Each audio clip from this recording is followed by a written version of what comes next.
mengizinkan kita pada malam ini kita meneruskan lagi pembacaan kita daripada Sahih Al-Imam Al-Bukhari rahimahullah dengan huraian ringkas daripada Maulana Dr. Muhammad Asri Yusof hafizahullah.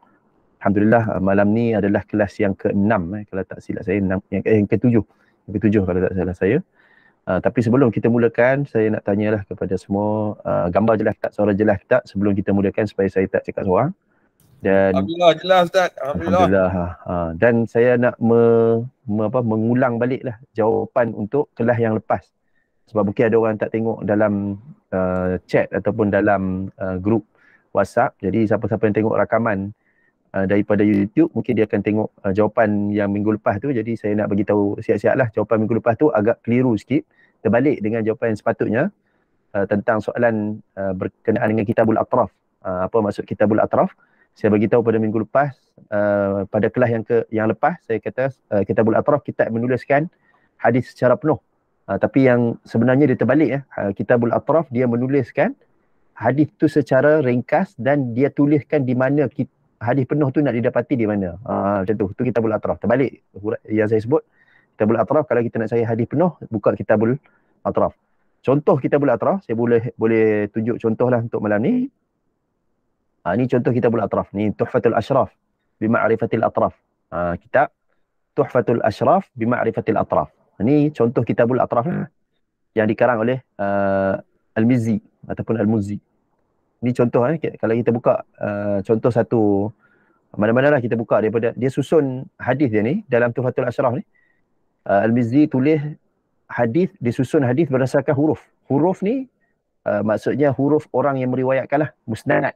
Disusun. Jadi contohnya huruf alif, huruf ba, huruf ta kan, kita buka lah satu. Ambil contoh huruf dal ni, kita ambil satu. Ni musnad Daghfal bin Hanzalah Asy-Syaibani An-Nasaba anin Nabi sallallahu alaihi wasallam. Dia susun ikut huruf yang meriwayatkan dari segi huruf. Dia bukan susun ikut kita panggil susunan fiqh. Biasa kita susun ikut susunan fiqh, Kitabut Taharah lah, Kitabus Salah kan. Ni susunan ikut huruf. Kita ambil contoh siapa yang selalu dengar, kita ambil nama-nama orang yang selalu dengar lah. Kita ambil contoh mana-mana pun tak apa. Nak bagi contoh je. Contoh ni Jabir bin Sulaim, Jabir bin Samurah. Ni semua nama-nama sahabat lah. Abi Abdullah As-Suwa'i anin Nabi sallallahu alaihi wa alihi wasallam. Kalau kita buka contoh ni hadis la yazalu hadzal din azizan ila 12 khalifah. Ni dia bagi sikit je hadis tu. Dia tak sebut penuh. Dia sebut hadis la yazal hadzal din. Tak kira lah hadis ni di bahagian awal ke, di bahagian tengah ke, di bahagian hujung ke. Tapi dia sebut sikit je hadis ni. Tak sebut penuh hadis ni. Lepas tu dia sebut al-hadis. Maksudnya hadis ni panjang lagi. Jadi dia pun bagi tahu hadis ni duduk dekat mana? Dekat dalam dal. Dal ni maksudnya Daud lah, Abu Daud. Dalam sunan Abi Daud, apa tu sanad dia macam ni. Jadi ini contoh Kitabul Atraf. Habislah sikit je nak buat contoh untuk Kitabul Atraf. Jadi insya-Allah kita sambung untuk malam ni daripada kitab Sahih Al-Imam Al-Bukhari rahimahullah. Kita dah sampai ke muka surat yang ke-60 daripada kitab karya Maulana Muhammad Asri Yusof ni. Kita dah sampai ke muka surat 60. Jadi siapa-siapa yang ada kitab tu boleh buka lah muka surat 60. Siapa yang tak ada kitab boleh tengok di sini. Kita masuk tajuk ni. Sebelum ni kita cerita tentang tajuk jenis-jenis wahyu yang pernah Rasulullah sallallahu alaihi wasallam dapat dalam mana-mana riwayat lah. Jadi ini kita pergi kepada tajuk seterusnya, iaitu hadis kedua merangkumi semua bentuk penyampaian wahyu tersebut. Maksudnya dua bentuk penyampaian wahyu yang digambarkan oleh Rasulullah sallallahu alaihi wasallam di dalam hadis yang diriwayatkan oleh Al-Harith bin Hisham radhiyallahu anhu di atas. Maksudnya hadis yang kita tengah baca sekarang ni lah. Bila Al-Harith bin Hisham dia tanya, macam mana datang kepada kamu wahyu, wahai Rasulullah? Dia tanya, macam mana wahyu tu datang, macam mana? Jadi Rasulullah bagi dua bentuk, dua contoh. Tapi sebenarnya merangkumi ke-7 bentuk. Maksudnya walaupun Nabi jawab dengan dua jawapannya, tapi sebenarnya dah termasuk dalam 7 yang kita dah cerita pada kelas lepas lah, yang disimpulkan oleh As-Suhaili tu. Contohnya ialah Nabi SAW dikunjungi malaikat dalam rupa manusia. Jadi dia boleh jadi Jibril ataupun Israfil. Maksudnya nombor 7 Israfil tu pun termasuklah dengan Jibril lah, sama malaikat menjelma kepada manusia. Boleh jadi dalam mimpi ataupun sewaktu jaga. Maksudnya boleh jadi malaikat datang menjelma sebagai manusia dalam mimpi. Boleh jadi malaikat datang menjelma sebagai manusia sewaktu jaga. Selain itu hadis Al-Harith bin Hisham di atas sekadar menceritakan bentuk-bentuk penyampaian wahyu yang biasa berlaku.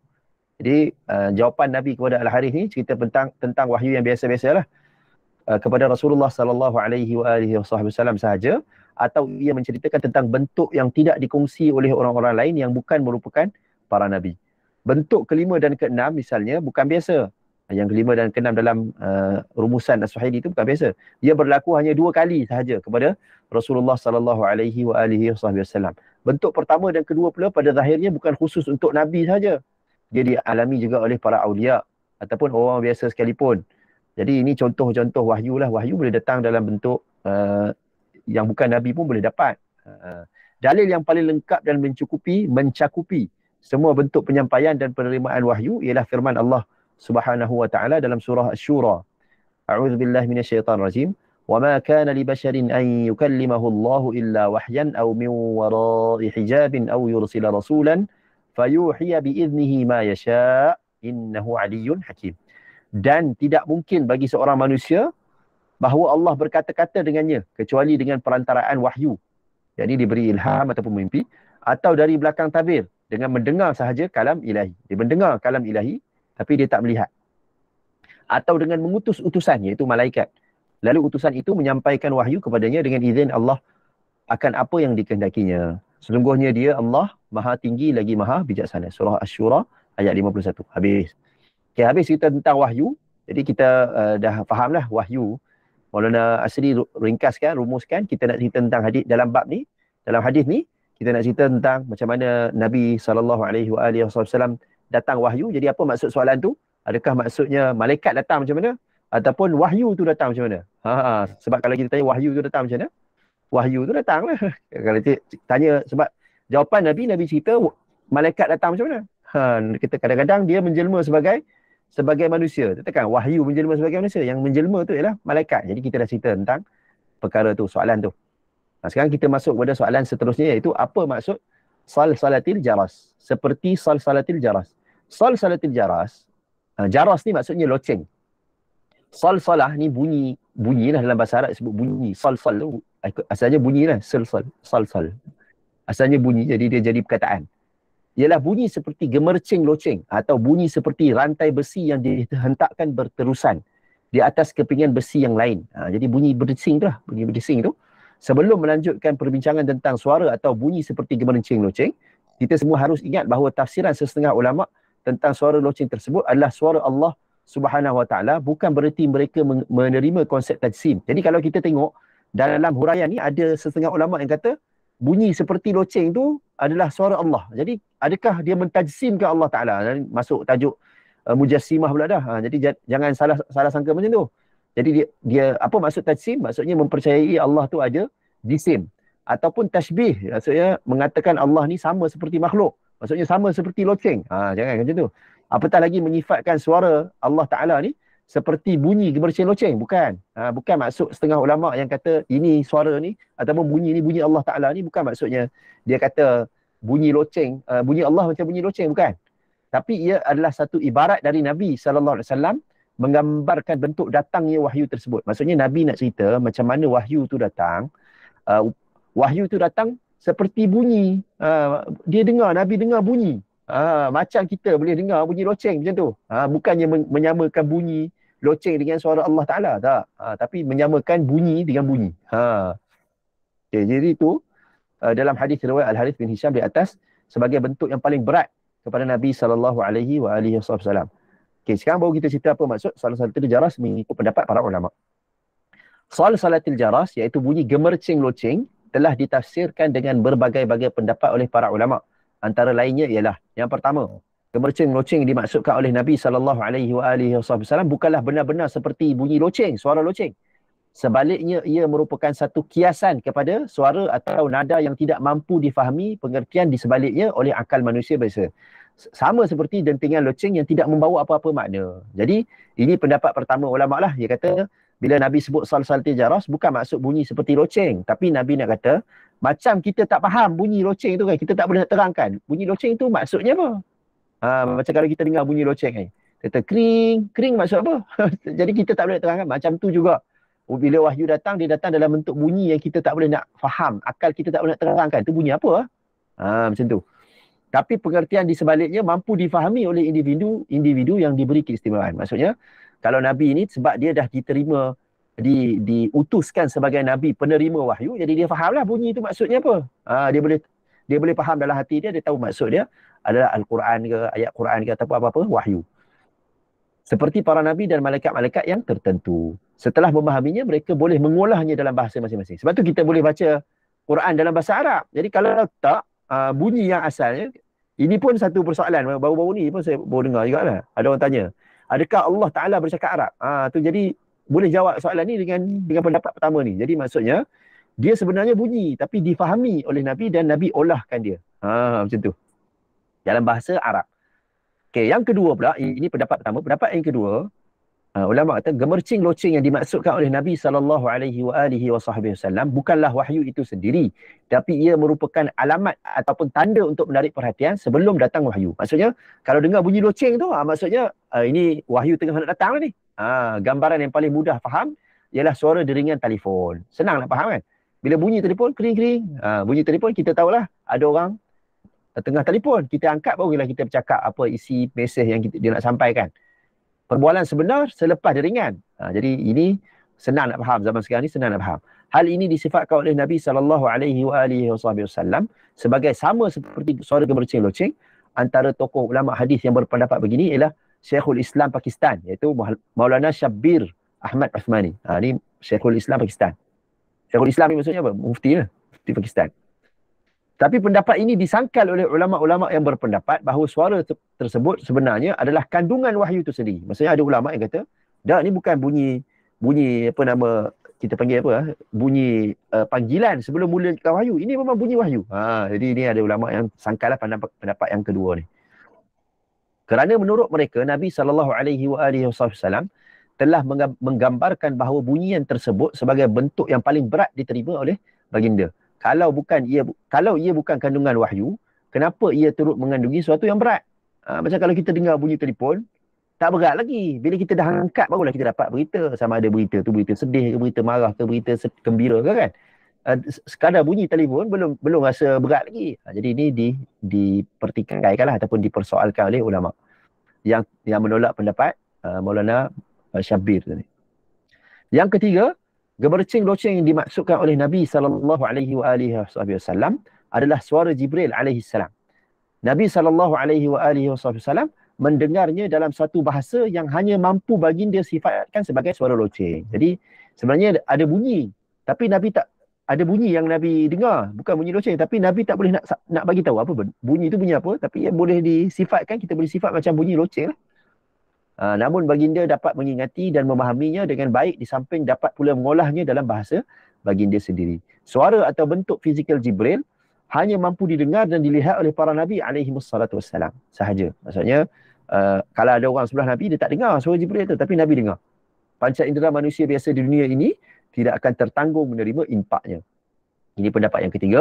Yang keempat, gemercing loceng yang dimaksudkan oleh Nabi SAW dalam hadis ini adalah suara derapan sayap-sayap Jibril alaihissalam ataupun bunyi yang terhasil daripada kedatangan Jibril alaihissalam. Sebab Jibril ni sayap dia banyak. Jadi bila datang tu bunyi macam bunyi loceng ataupun bunyi rantai yang bergesel di atas besi.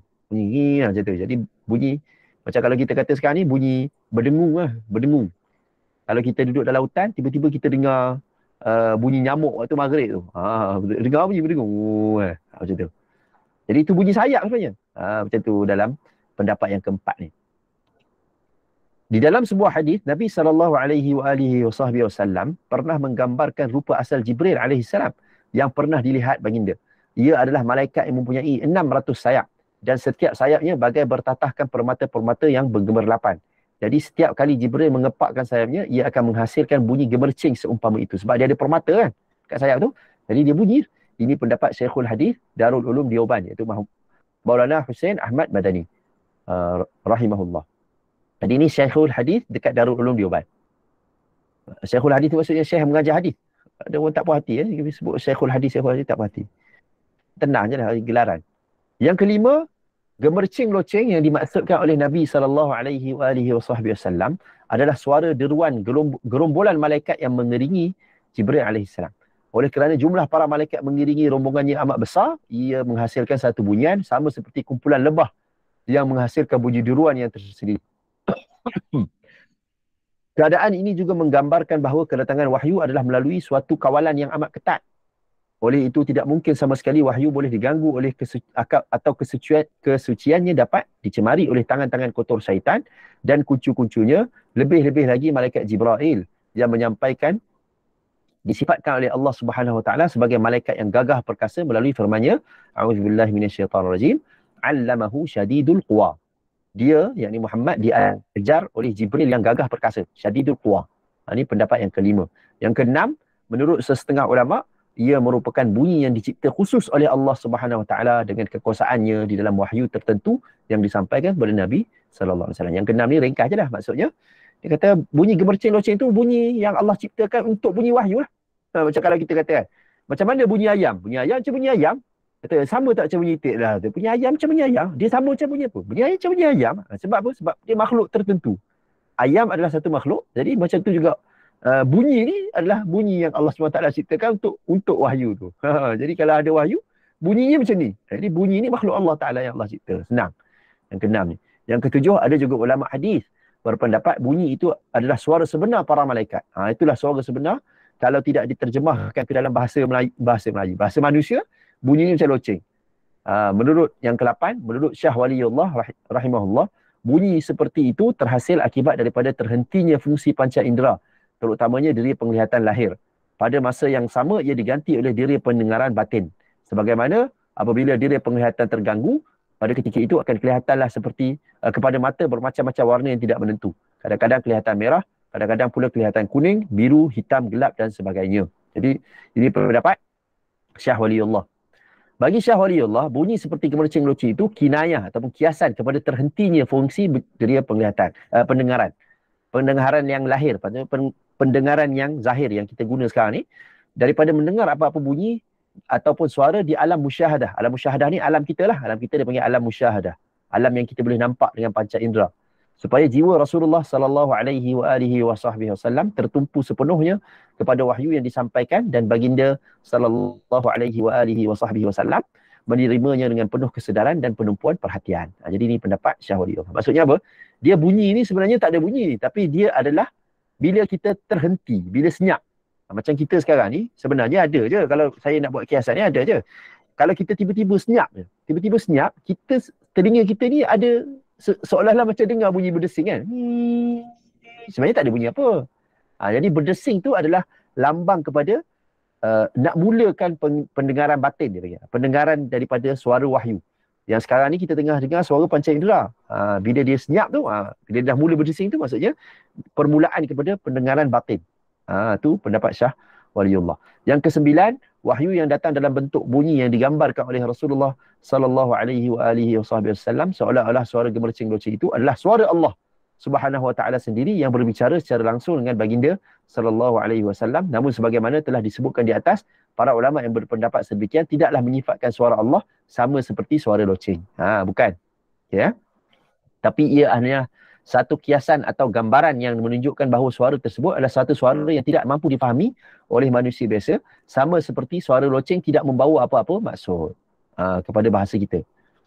Menurut pendapat ini juga dapat dipahami dan disimpulkan bahawa pendapat sebilangan besar tokoh-tokoh hadis termasuk Imam Bukhari sendiri tentang sifat Allah Subhanahu Wa Taala berbeza dengan pendapat golongan mutakallimin, iaitu ahli-ahli ilmu kalam.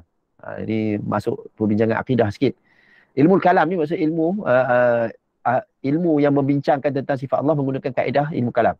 Dari kalangan Asy'ariyah, Maturidiyah dan sebagainya. Kerana bagi ulama mutakallimin atau ahli-ahli ilmu kalam tersebut, walaupun Allah Subhanahu Wa Taala bersifat dengan mutakallim, iaitu berkata-kata, tapi kata-kata atau kalamnya tidak berhuruf dan bersuara. Jadi ini menunjukkan berbezalah pendapat imam-imam hadis, termasuklah Imam Bukhari sendiri, tak sama dengan golongan mutakallimin yang dia kata Allah SWT ni dia ada sifat kalam kan. Kalau kita belajar sifat 20 tu kan ada sifat kaunuhu mutakalliman dan juga sifat Allah Ta'ala kalamun. Jadi kalam, kalau kita terjemahkan kalam ni berkata-kata. Jadi kalau kita kata Allah berkata-kata, Asy'ariyah, Maturidiyah ataupun mutakallimin dia kata kata-kata Allah ni tidak berbunyi dan tidak berhuruf dan tidak berbunyi, tidak bersuara.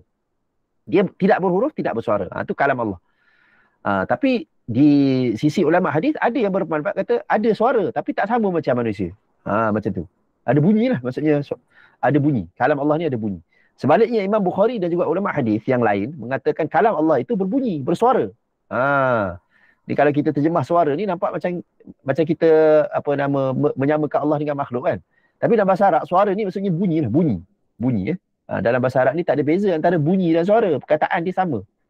Perkataan untuk bunyi, perkataan untuk suara sama bunyi. Tetapi suara yang tidak menyerupai suara mana-mana makhluk. Maksudnya dia ada bunyi, tapi bunyi itu tak sama dengan mana-mana bunyi makhluk lah. Tidak boleh dieja dengan mana-mana ejaan maupun disukat frekuensi dan vibrasinya dengan apa-apa alat. Walaupun begitu, pendapat muhaddisin ini tetap tidak bercanggah dengan maksud firman Allah, laisa kamitslihi syai'. Maksudnya tidak ada yang sepertinya sesuatu pun. Tak ada satu yang seperti Allah Ta'ala. Sebab mereka berpendapat suara tersebut tidak serupa dengan suara mana-mana makhluk Allah Ta'ala. Dalam menjelaskannya, mereka telah mengemukakan satu usul yang disimpulkan daripada beberapa ayat Quran. Usul tersebut dilihat umpamanya pada kata-kata mereka seperti berikut. Lahu sawtun la ka aswatina. Ini contoh dia punya usul dia. Dia kata, dia Allah mempunyai suara tetapi tidak seperti suara-suara kita. Yang ini suara makhluk. Lahu hayatun la ka hayatina. Dia mempunyai, Allah Ta'ala tu hidup tapi tidak seperti hidupnya kita, makhluk. Lahu basaran la ka absarina. Dia mempunyai penglihatan tapi tidak penglihatan sama seperti kita, makhluk. Bukankah Allah sendiri dalam Al-Quran telah menyifatkan dirinya bertangan? Adakah itu bererti Al-Quran mengajarkan bahawa Allah SWT berjisim dan menyerupai makhluk? Jadi bila Allah SWT sebut tangan Allah, bukan maksudnya Allah ada jisim yang bernama tangan, tak. Tapi Allah kata dia ada tangan. Macam tu, tidak seperti kita lah. Tidak, sama sekali tidak. Bahkan kita menerimanya sambil beriktikad bahawa lahu yadun la ka'idina. Allah mempunyai tangan tetapi tidak seperti tangan kita makhluk. Samalah juga halnya kalau begitu dengan suara Allah. Dalam menguatkan pendapatnya bahawa kalam Allah mempunyai suara, Imam Al-Bukhari telah mengemukakan dua hadis secara ta'liq, secara mu'allaq. Dalam kitab Tauhid, di penghujung kitab sahihnya ini. Maksudnya kitab sahih ni kalau kita belajar sampai kitab Tauhid nanti akan jumpalah hadis yang menjadi hujah bagi Imam Al-Bukhari. Pertamanya dari Abdullah bin Unais radhiyallahu anhu. Kita boleh tengok hadisnya sekarang. Itu Maulana Asri terus letakkan harinya sekarang. Yahsyurullahu al-ibada fayunadihim bisautin yasma'uhu man ba'uda kama yasma'uhu man qaruba. Anal malikud dayyan. Apa maksudnya?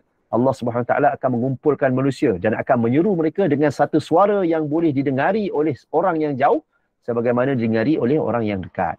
Apa katanya? Akulah raja yang sebenarnya yang akan memberikan pembalasan. Jadi ini di hari akhirat nanti. Hari pembalasan nanti.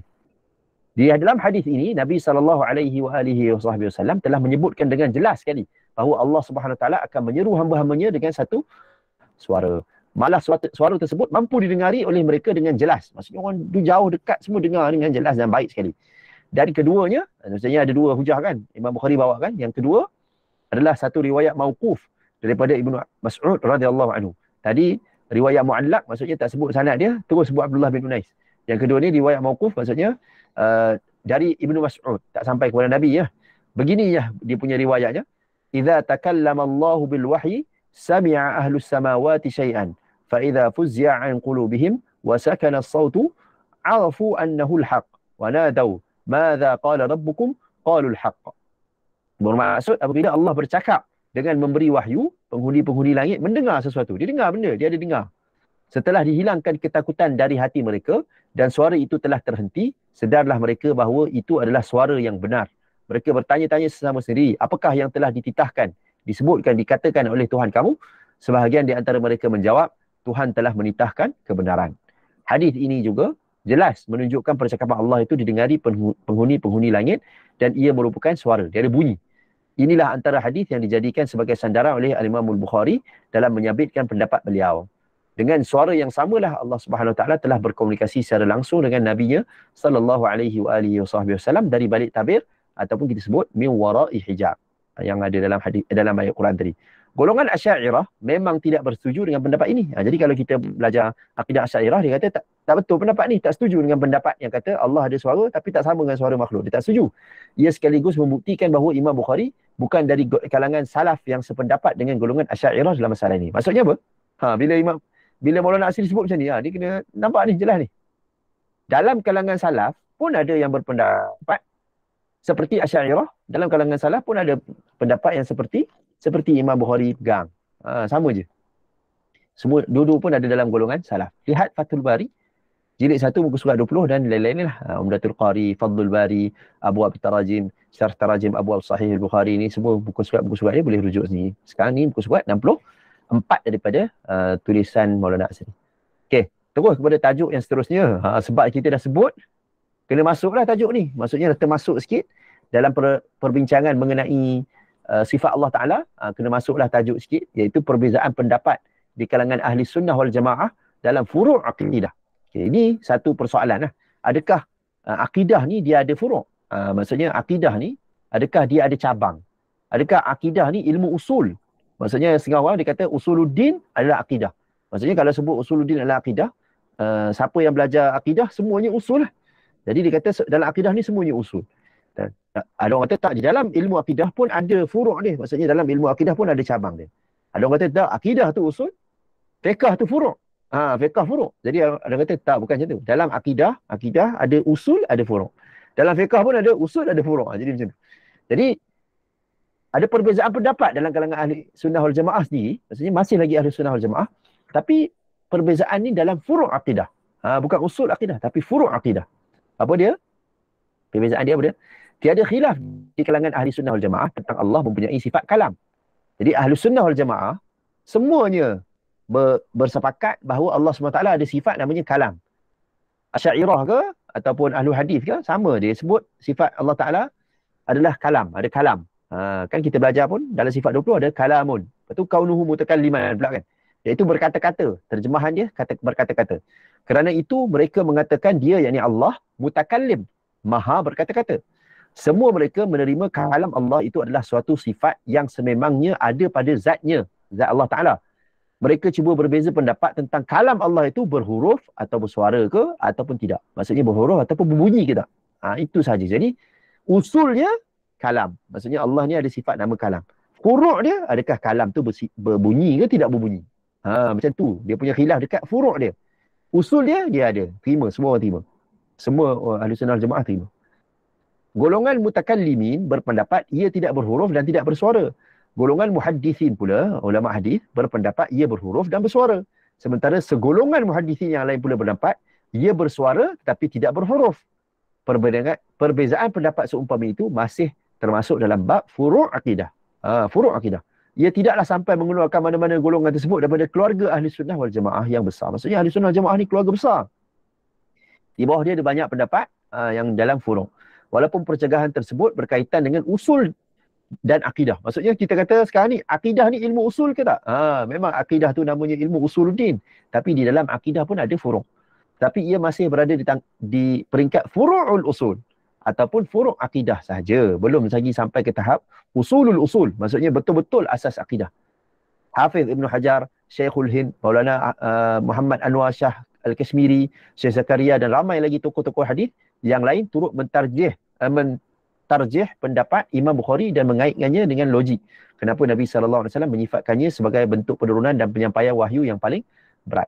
Bagi mereka, suara Allah Subhanahu Wa Taala yang sampai secara langsung kepada Nabi SAW tanpa sebarang tapisan itulah yang membuatkannya amat berat. Jadi, ini nama-nama orang yang merojehkan, menguatkan pendapat yang kata bunyi itu adalah suara Allah Ta'ala sendiri. Sebab apa? Sebab dia kata berat. Kalau tak, kenapa berat? Kenapa berat? Sebab inilah tanpa tapisan tu menyebabkan dia sangat berat. Faktor-faktor yang menyebabkan panca indera, fizikal dan juga mental Nabi SAW mampu menerima dan menanggungnya adalah sesuai dengan dan kelayakan yang telah disediakan oleh Allah Subhanahu Wa Taala pada diri Nabi SAW. Ini boleh rujuklah kalau nak rujuk tentang apa yang disebutkan tadi itu. Faidul Bari, Idahul Bukhari, Kashful Bari, Nashrul Bari, Tashrihat Bukhari. Boleh buka lah kitab-kitab ni. Ada yang bahasa Urdu juga. Okay. Habislah cerita pendek je. Kaitan sikit lah tentang perbezaan usul dan juga furu' dalam ahli sunnah wal jamaah. Maksudnya perbezaan antara furu' akidah, perbezaan antara pemahaman tentang furu' akidah, perkara-perkara cabang di dalam akidah. Maksudnya kita beriman kepada Allah Ta'ala juga, sama. Kita beriman kepada Allah Ta'ala juga. Tapi Kita beriman kepada Allah Ta'ala tu ada kalam juga. Tapi berbeza kalam tu macam mana? Itu je, berbeza kat situ je. Tu dipanggil cabang akidah. Okay, tajuk seterusnya, perbezaan dalam penyampaian wahyu Al-Quran dan juga wahyu hadis. Al-Quran dan juga Al-Hadis, dua-dua adalah wahyu Allah Ta'ala, tapi ada perbezaan dalam penyampaian wahyu Al-Quran dan juga penyampaian wahyu Al-Hadis. Terdapat beberapa persoalan menarik dalam perkara ini. Antaranya, kenapakah wujud perbezaan di antara penyampaian wahyu Al-Quran dan juga wahyu Al-Hadis? Itu soalan pertama. Kenapa penurunan wahyu Al-Quran melalui perantaraan Jibril sahaja? Al-Quran mesti ada Jibril. Bukankah penyampaian yang terus secara langsung dari Allah SWT mempunyai kelebihan dan keistimewaan yang tersendiri? Bagi kita, benda yang dapat direct lebih bagus lah. Kalau sekarang ni belajar Sahih Bukhari, syarah Maulana Asri ni melalui saya. Tak belajar direct dengan Maulana Asri. Jadi siapa yang kata belajar dengan Maulana Asri terus lah baru nampak istimewa sikit kan? Jadi bagi kita rasa macam tu kan? Lagi apa lagi? Antara jawapan yang diberikan oleh para ulama hadis kepada persoalan-persoalan tersebut ialah, yang pertama, kandungan Al-Quran adalah suatu yang rasmi dari Allah Subhanahu wa ta'ala. Yang kedua, Jibril hanya menyampaikan kandungan wahyu yang telah ditetapkan setiap lafaz dan struktur ayatnya oleh Allah Subhanahu wa ta'ala. Maksudnya, Al-Quran ni susunan ayat dia, susunan bahasa dia, susunan perkataan dia, susunan baris dia, semuanya rasmi. Maksudnya Allah Ta'ala yang susun macam tu dan disampaikan kepada Jibril macam tu, dan macam itulah sampai kepada Nabi Muhammad sallallahu alaihi wasallam dan sampai kepada kita. Itu yang kedua. Yang ketiga, suatu persetujuan rasmi haruslah mengikut prosedur dan melalui unit-unit tertentu yang telah ditetapkan. Jadi kalau Perdana Menteri contohlah kan, contoh manusia, ini bukan kata seperti Allah Ta'ala, tapi nak bagi contoh manusia. Kalau ada perutusan daripada Perdana Menteri, bukan Perdana Menteri sampaikan kepada kita langsung. Bukan kepada kita langsung. Dia melalui prosedur dia. Bila nak jadi rasmi, dia jadi prosedur. Yang keempat, penurunan wahyu secara bertapis juga lebih sesuai untuk dihidangkan kepada manusia. Kerana penurunan wahyu Al-Quran secara langsung tetap merupakan sesuatu yang berat kepada mereka. Jadi Al-Quran ni, kalau kita kata wahyu Allah Ta'ala, dia sebenarnya berat untuk manusia. Jadi kalau dah ditapis, dia akan ringanlah sikit untuk kita.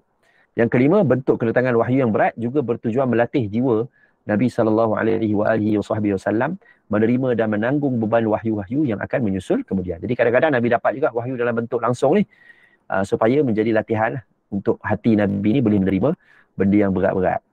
Okey, habis persoalan ni. Jadi ringkasan dia apa? Jawapan dia, benda yang istimewa ataupun benda yang rasmi disampaikan melalui perantaraan. Benda yang hebat, benda yang istimewa ni kalau disampaikan melalui perantaraan lagi hebatlah dia. Maksudnya benda tu sangat mulia sampai kena ada perantaraan untuk sampaikan. Tak boleh nak sampaikan secara langsung. Sangat mulia. Bolehkah sesuatu yang baik dan mulia diumpamakan dengan sesuatu yang tercela dan hina? Ini persoalan. Datang daripada persoalan ni. Satu lagi kemuskilan yang mungkin timbul apabila anda membaca hadis ini, dan ia perlu sekali didengkaikan, ialah kenapa Rasulullah sallallahu alaihi wasallam mengumpamakan wahyu yang begitu mulia dengan gemericing loceng. Sebab kalau wahyu tu mulia, adakah loceng tu satu benda yang mulia? Loceng dalam hidup kita ni satu benda mulia ke? Bolehkah kita menyamakan satu benda yang mulia dengan benda yang biasa-biasa je ataupun benda yang hina? Dalam setengah hadis, Nabi SAW menyifatkan loceng itu macam benda yang tidak baik. Contohnya dua hadis yang berikut. La tashabul malaikatu rufqatan fiha kalbun wala jaras. Malaikat tidak bersama dengan rombongan musafir yang membawa anjing dan loceng. Jadi siapa yang musafir, dalam musafir itu ada anjing. Jadi malaikat tak ikut pemusafiran tu. Kita naik kapal terbang, kita bayar tiket penat-penat, tengok sebelah kita lah. Orang sebelah beli tiket dengan anjing dia punya tiket sekali. Macam-macam ke manusia ni. Ada, kalau kita di Malaysia ada orang Islam, kita biasanya, bukan orang Islam je lah, siapa-siapa pun. Kalau ada baby, kita beli tiket untuk baby sekali, baby tu dia akan duduk di pangkuan mak dia. Tapi kalau kita pergi ke negara lain, ada bawa anjing naik atas kapal terbang. Jadi, dalam hadis ni, Nabi SAW dalam riwayat Muslim, Ahmad Ibn Abi Shaybah, Abu Daud, Tirmidzi, Ibn Hibban dan lain-lain, kata, malaikat tidak akan menyertai rombongan yang ada anjing dan juga ada loceng. Macam mana? Yang kedua, al-jarasu mazamirus syaitan. Loceng itu adalah seruling-seruling syaitan. Hadis riwayat Imam Ahmad, Muslim, Abu Daud, Ibn Hibban, Baihaqi, Abu Ya'la dan lain-lain. Jadi, bolehkah Nabi menyamakan wahyu yang mulia dengan loceng yang Nabi pernah kata loceng ni benda yang tak bagus? Jadi jawapan dia sebenarnya telah diberikan oleh tokoh-tokoh hadis. Antara jawapan yang ada adalah yang pertama, sebenarnya ada latar belakang ataupun sabab urut di dalam dua-dua hadis tentang cela ataupun loceng di benda tak elok ni ada sebab urut. Bukannya secara literalnya loceng tu tak bagus. Ada sebab urutnya. Latar belakangnya ialah sering kali Rasulullah sallallahu alaihi wasallam berangkat untuk menyerang musuh pada waktu malam. Dalam keadaan ini perlu sekali segala pergerakan angkatan tentera baginda Nabi sallallahu alaihi wasallam dirahsiakan dan tidak sampai ke pengetahuan musuh. Dengan adanya seorang dua anggota yang membawa anjing ataupun unta ataupun kuda yang dipasang loceng di leher, dia kan berbunyi. Macam kucing kalau kita pasang loceng, kalau dia datang kita dengar bunyi kan. Jadi ketahuanlah dengan tentera musuh. Jadi Nabi sallallahu alaihi wasallam ada sebab urut hadis tadi tu. Disebutkan anjing kerana ia bisa menyalak. Anjing ni kita tak boleh nak halang dia, menyalak. Salakannya menyedarkan pihak musuh tentang kehadiran pihak menyerangnya. Bunyi loceng boleh didengari dari jauh, boleh menyedarkan musuh dan membuatkan mereka berwaspada atau bertindak menyerang pihak lawannya dengan lebih terancang dan tersusun sebelum ketiadaan mereka lagi. Pendek kata, kedua-duanya boleh meletakkan tentera Islam dalam situasi bahaya. Itulah sebabnya Rasulullah sallallahu alaihi wasallam mengungkapkan kedua-dua hadis tersebut. Ini yang pertama. Jadi dia tidak bermaksud semua loceng ataupun semua anjing semuanya tak elok. Dan semua tempat. Sebab anjing kita boleh latih dia untuk berburu. Jadi bukanlah sentiasa anjing itu tak elok. Okey, yang pertama lah. Pendapat yang kedua iaitu Al-Hafiz Ibn Hajar rahimahullah berkata, di dalam sesuatu perumpamaan tidak semestinya terdapat segala sifat musyabbah bih. Musyabbah bih ni dalam ilmu sastra Arab, balaghah, maksudnya sesuatu yang diumpamakan dengannya. Sesuatu yang diumpamakan dengannya dipanggil musyabbah bih. Jadi dalam kes ni, wahyu diumpamakan seperti loceng. Jadi loceng ni musyabbah, yang diumpamakan adalah wahyu, yang diumpamakan dengannya ialah loceng. Perkongsian dalam sifat khusus tidak semestinya. Maksudnya kalau kita menyamakan sesuatu dengan sesuatu, bukan maksudnya semua benda sama dengan benda tu. Macam kalau kita kata, sedap lah apa cakap kat isteri kita, sedap lah macam makan dekat kedai tom yum. Dia cakap, sedap lah macam makan kat kedai Siam lah ni, sedap tom yum ni. Bukan kita kata isteri kita macam orang Siam, ataupun kita kata rumah kita dah macam kedai ke, ataupun dapur kita dah macam restoran. Tak, kita cuma kata masakan tu je. Macam tu. Jadi macam itulah dalam ilmu balaghah. Perbandingan dan perumpamaan yang dibuat di dalam hadis Al-Harith bin Hisham hanyalah daripada sudut jenis bunyi loceng semata-mata. Iaitu sejenis bunyi yang dimaklumi semua orang. Maksudnya bila Nabi sebut seperti bunyi loceng, sebab bunyi itu semua orang sedia maklum. Macam itulah wahyu datang. Dengan bunyi yang semua orang tahu bunyi apa. Rumusan jawapan Hafiz Ibn Hajar adalah bunyi loceng mungkin bersifat keras dan mendesing. Jadi ada bunyi berdesing. Macam itulah Nabi nak kata, bunyi berdesing. Dan mungkin juga bersifat menyeronokkan dan enak didengar sehingga boleh mengkhayalkan seseorang. Setengah-setengah bunyi loceng kita sedap dengar kan, tapi setengah-setengah bunyi loceng kita berdesing, bingit. Perumpamaan dibuat oleh Rasulullah sallallahu alaihi wasallam dalam hadis itu adalah daripada sudut kekerasan dan desingannya. Bukan dari sudut enak didengar dan menyeronokkan itu. Habis. Ini yang kedua, Hafiz Ibn Hajar. Yang ketiga, mengumpamakan sesuatu yang baik atau mulia dengan sesuatu yang tercela atau hina tidak salah. Dalam bahasa Arab sebut tashbihul mahmud bil madmum. Jika sudut keserupaannya, iaitu wajhul syabah ni sudut kepersamaan, jelas dan maklum. Kalau kita nak menyamakan dengan sesuatu, jelas. Contohnya, kalau dalam budaya Arab adalah sebutan, awak setia seperti anjing. Kalau kita, macam mana kita menyamakan orang seperti anjing pula dah kan? Tak, kita jelas, kita nak menyamakan dalam bab kesetiaan sahaja. Dari sudut kesetiaan sahaja. Macam tu. Bukan samakan dengan bentuk anjing tak pakai baju, kau tak pakai baju. Anjing jeli lidah, kau jeli lidah. Bukan tu. Tapi dalam bab kesetiaan, anjing ni dia setia dengan tuan dia. Macam itulah engkau ni setia dengan tuan. Macam tu.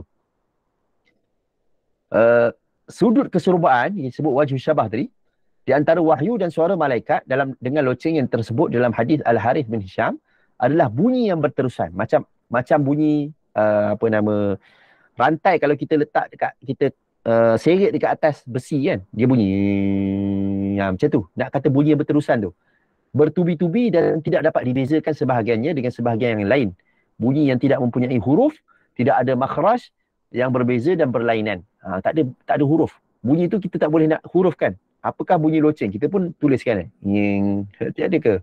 Tak ada. Hadis itu seolah-olahnya mengumpamakan wahyu atau suara malaikat dengan suatu bunyi yang sifatnya adalah seperti sifat loceng yang tersebut tadi. Sudut keserupaan itu seperti itu jelas dan dimaklumi. Kerana itu tidak salah dan tidak juga jelek. Jadi kalau kita menyamakan sesuatu dengan perkara yang hina, tetapi kita nak menyamakan dari sudut yang jelas, semua orang faham. Jadi tidak salah nak buat perumpamaan seperti itu. Macam sama juga dalam bahasa Arab, kita kata awak cantik seperti bulan purnama kan? Cantik seperti bulan purnama. Bukan maksud muka dia berjerawat, berkawah macam permukaan bulan, tak. Dia nak gambarkan keputihan bulan itu jelas pada malam yang gelap gelita. Itulah sepertinya awak. Macam tu. Dia ni bukan menggambarkan dari semua aspek bulan tu. Bulat ke ataupun gemuk macam bulan. Tak. Jadi boleh menyamakan dengan sesuatu yang kita tahu apa benda sudut persamaan yang kita nak samakan. Di dalam hadis-hadis lain juga sering kali terdapat perumpamaan dan perbandingan sebegini. Dalam hadis lain pun ada. Contoh misalnya hadisnya. Innal imana la ya'rizu ilal madinati kama ta'rizul hayyatu ila juhriha.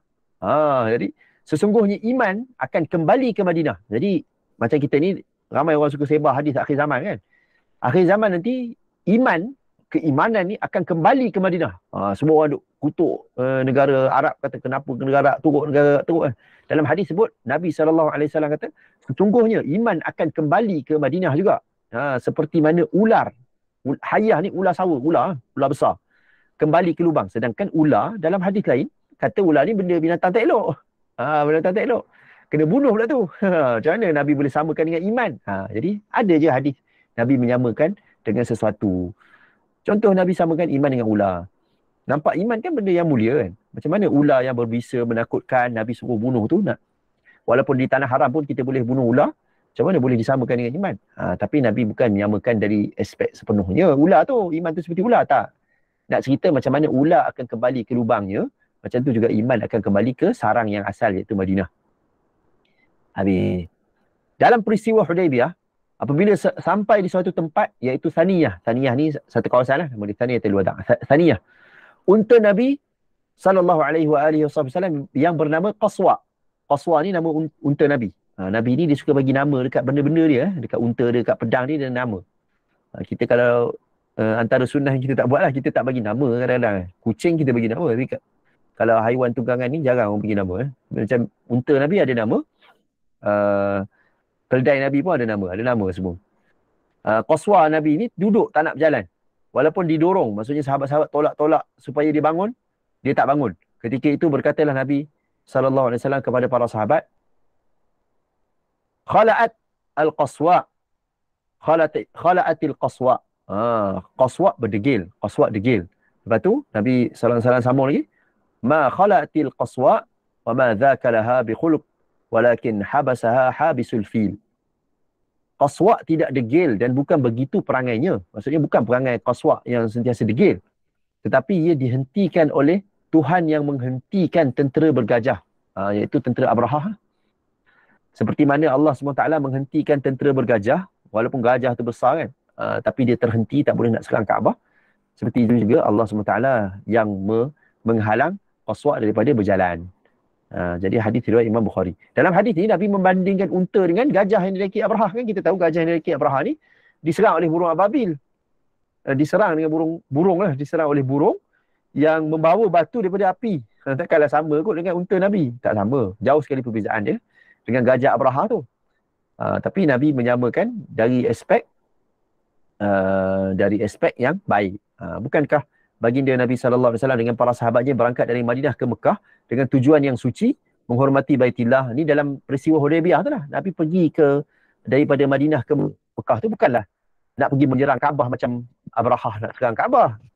Jadi kenapa Qaswa berhenti Nabi samakan seperti Abrahah pula?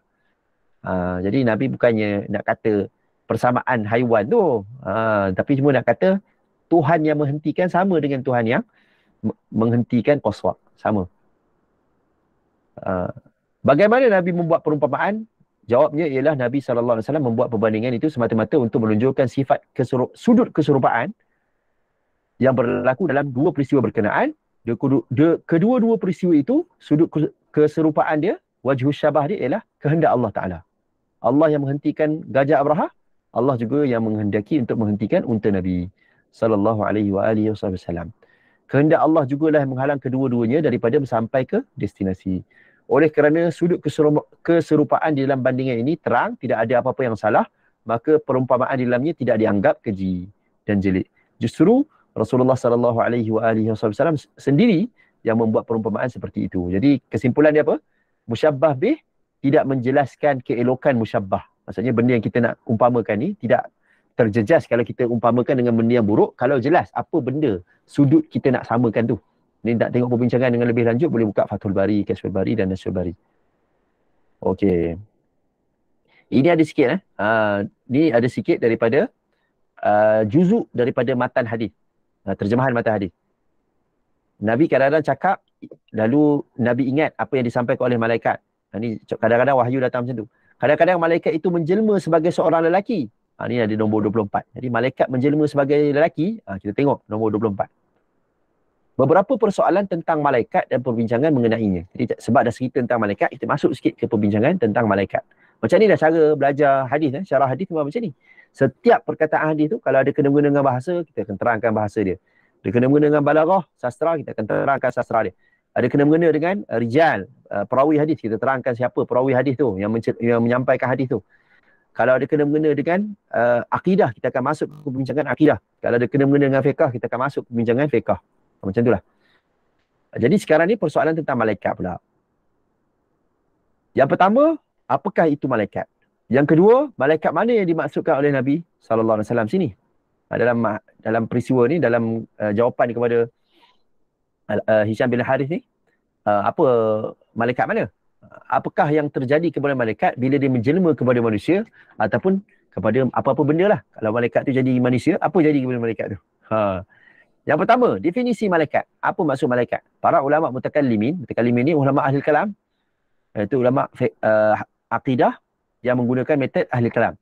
Dan kebanyakan ulama yang lain mentakrifkan malaikat dengan kata mereka, al-malaikatu ajsam latifah nuraniyah tatashakkalu ay syaklun tatashakkalu ayya syaklin aradu.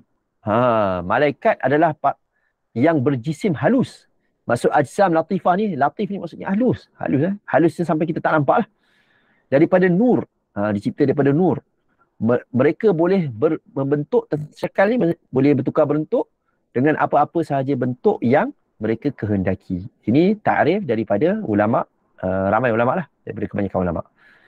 Malaikat yang dimaksudkan dalam hadis ni adalah, setengah-setengah ulama berpendapat perkataan al-malak dalam hadis ni seeloknya dipakai dengan makna jenis malaikat.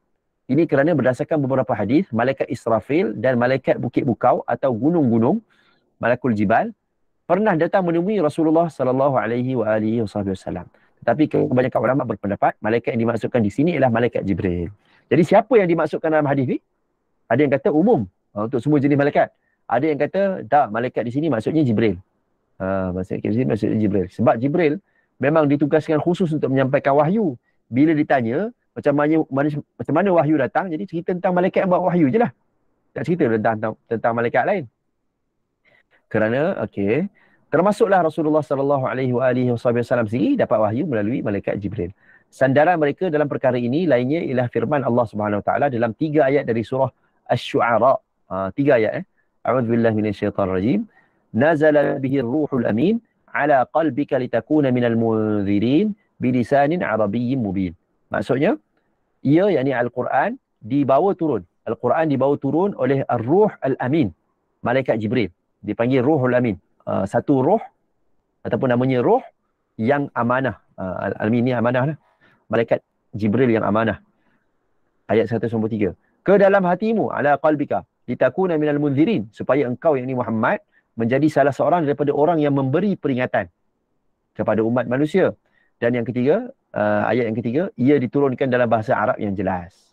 Surah Asy-Syu'ara ayat 193, 194 dan 195.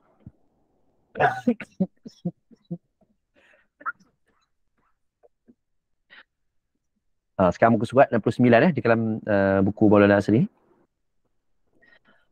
Kedatangan Israfil kepada Rasulullah sallallahu alaihi wasallam pula kebanyakannya berlaku hanya di peringkat permulaan kenabian baginda sallallahu alaihi wasallam saja. Itu pun bukanlah dengan tujuan menyampaikan wahyu, sama ada berupa Al-Quran atau selainnya. Demikian juga dengan malaikat Bukit Bukau dan Gunung Ganang ataupun malaikat gunung, Malakul Jibal. Ia ditemui Rasulullah sallallahu alaihi wasallam sekali sahaja. Setelah baginda Nabi sallallahu alaihi wasallam dizalimi, dianiayai oleh penduduk Taif dengan teruk. Lalu ia malaikat berkenaan dan juga Jibril muncul di hadapan Nabi sallallahu alaihi wasallam meminta izin kepada Nabi untuk membinasakan mereka dengan menghempapkan 2 buah bukit ke atas mereka. Tapi Nabi tidak mengizinkannya. Imam Bukhari dan juga Imam Muslim antara tokoh hadis yang mengumpulkan kisahnya dalam kitab hadis masing-masing. Ini teks hadisnya. Kita baca sikit. وبالسند المتصل إلى الإمام البخاري قال حدثنا عبد الله بن يوسف قال أخبرنا ابن وهب قال أخبرني يونس عن ابن شهاب الزهري قال حدثني عروة أن عائشة رضي الله عنها زوج النبي صلى الله عليه وآله وصحبه وسلم حدثته أنها قالت للنبي صلى الله عليه وآله وصحبه وسلم هل أتى عليك يوم كان أشد من يوم أحد قال لقد لقيت من قومك ما لقيت وكان أشد ما لقيت منهم يوم العقبة إذ عرضت نفسي على ابن عبد ياليل ابن عبد كلال فلم يجبني إلى ما أردت فانطلقت وأنا مهموم على وجهي فلم أستفق إلا وأنا بقرن الثعالب فرفعت رأسي فإذا أنا بسحابة قد أظلتني فنظرت فإذا فيها جبريل فناداني فقال إن الله قد سمع قول قومك لك وما ردوا عليك وقد بعث إليك ملك الجبال لتأمره بما شئت فيهم فناداني ملك الجبال فسلم علي ثم قال يا محمد فقال ذلك فيما شئت إن شئت أن أطبق عليهم الأخشبين فقال النبي صلى الله عليه وآله وصحبه وسلم بل أرجو أن يخرج الله من أصلابهم من يعبد الله وحده لا يشرك به شيئا. Jadi ini hadis dalam Bukhari Muslim.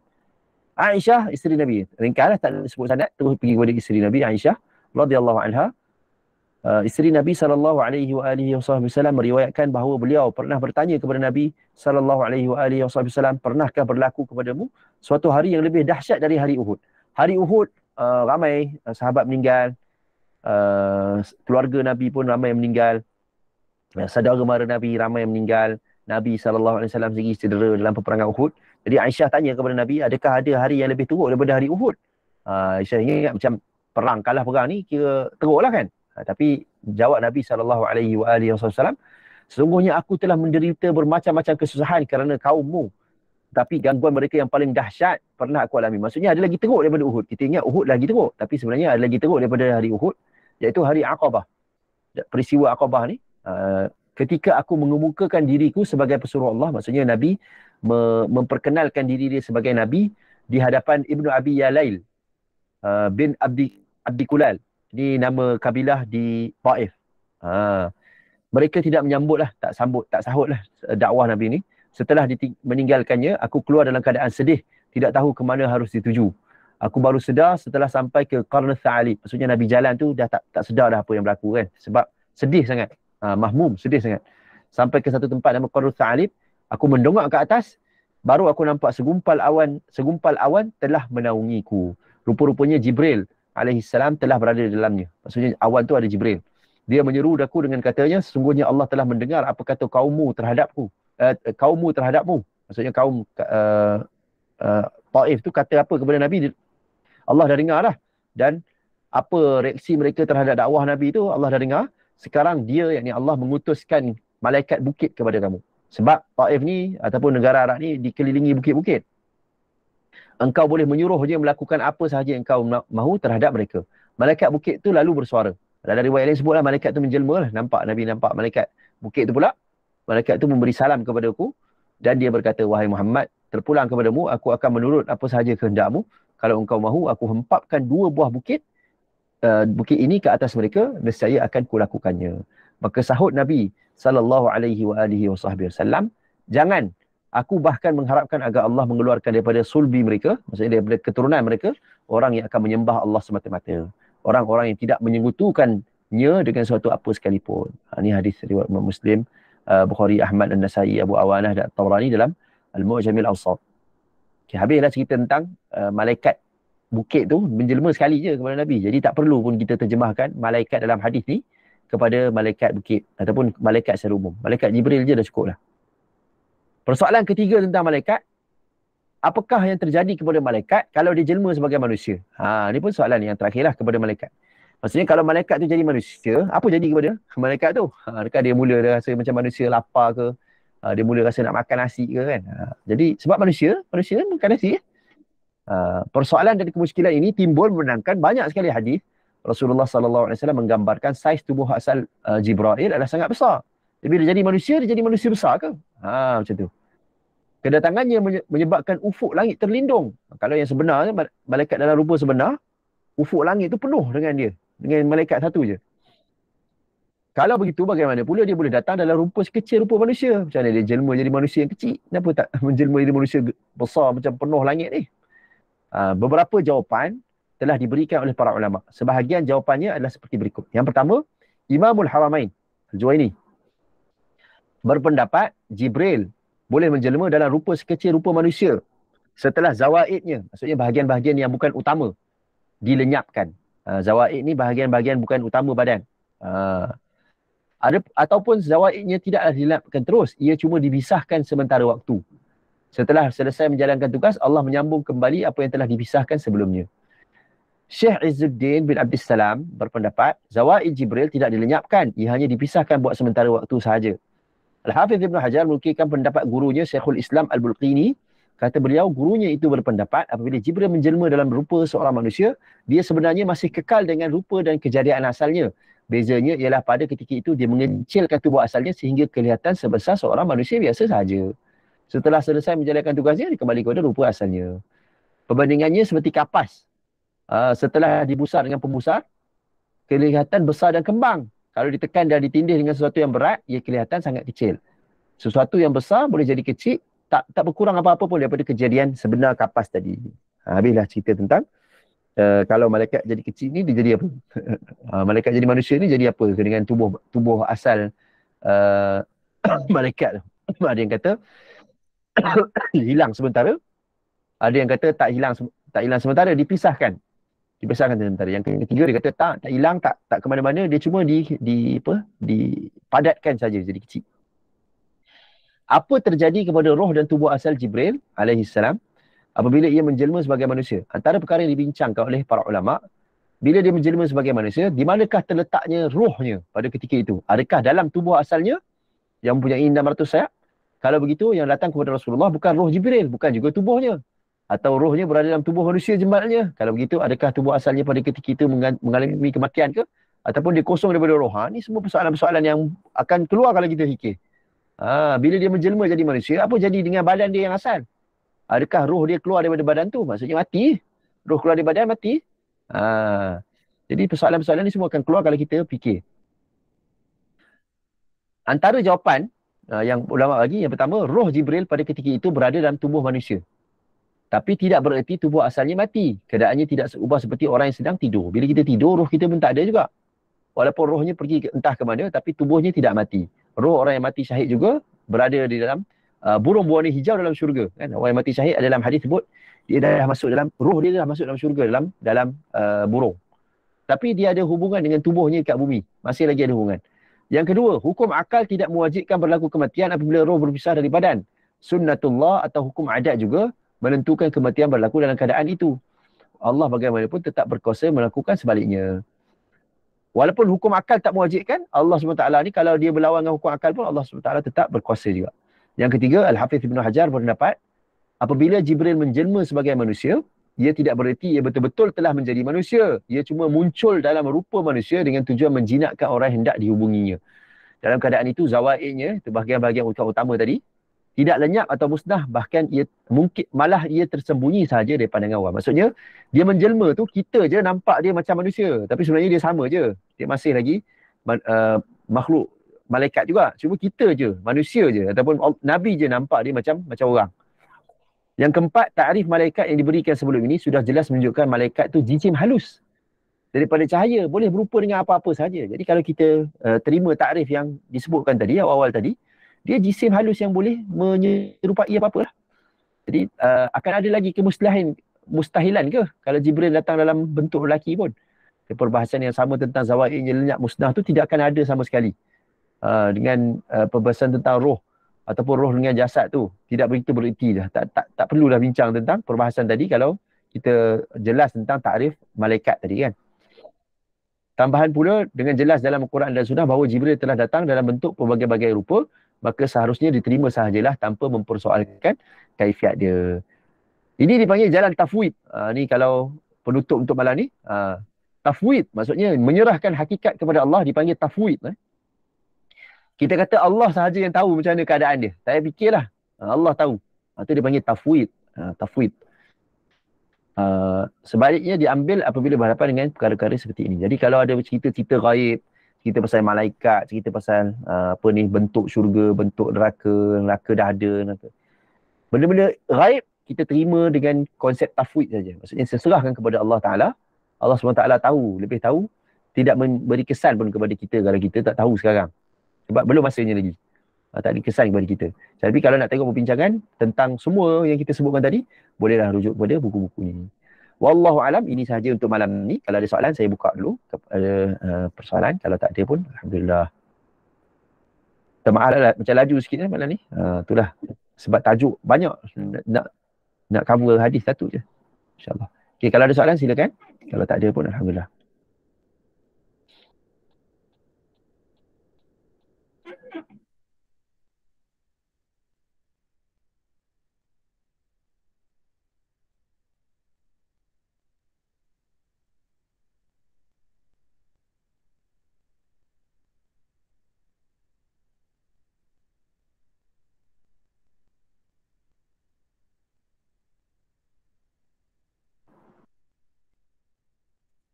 Okey, kalau tak ada, saya nampak pun semua tak ada. Kita cukuplah kelas kita pada malam ni insya-Allah. Bulan Disember ni ada banyak sikit kelas Syarah Sahih Bukhari ni insya-Allah. Jadi bolehlah ada banyak lagi masa untuk bertanyakan soalan. Wallahu alam, kita tangguhkan dulu kelas kita pada malam ni dengan tasbih kafarah. Subhanakallahumma bihamdika asyhadu an la ilaha illa anta astaghfiruka wa atubu ilaik. Jazakumullah khairan. Terima kasih banyak kepada semua yang sudi meluangkan masa, melapangkan masa untuk sama-sama mendengar perkongsian, dan minta maaf kalau ada kekurangan dan juga kesilapan. Kalau ada persoalan ataupun komentar boleh tuliskan di bahagian komen insya-Allah, walaupun rakaman kita tengok baliklah nanti insya-Allah. Wallahu alam. Terima kasih semua.